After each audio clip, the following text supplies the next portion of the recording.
Potem, ko so 20 srednješolcem 11 Krkinih nagrad za njihove skupinske projekte podelili že septembra, so tokrat nagradili še 25 študentov do in podiplomskega študija. Za nas je podelitev vedno priložnost, da pogledamo, kaj se dogaja na področju izobraževanja in raziskovalnega dela mladih.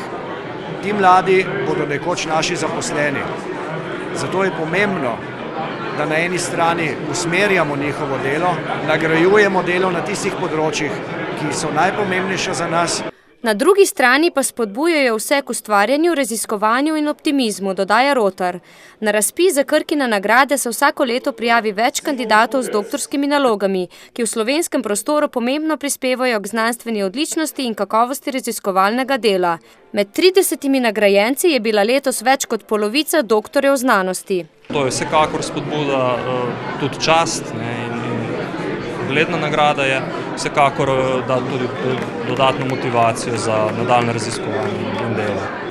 V nalogi smo preučevali nov preventivni pristop pred srčno-žilnimi boleznimi, za katerega smo v bistvu pokazali, da je tudi učinkovit.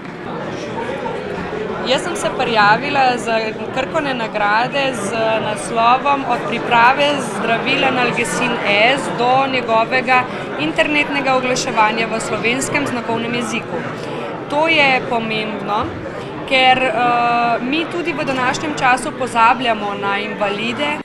Krkine nagrade sicer že 23 let spremljajo znanstveni simpoziji, na katerih se zvrstijo številni mednarodno priznani predavatelji, prikažejo pa tudi rezultate mladih raziskovalcev.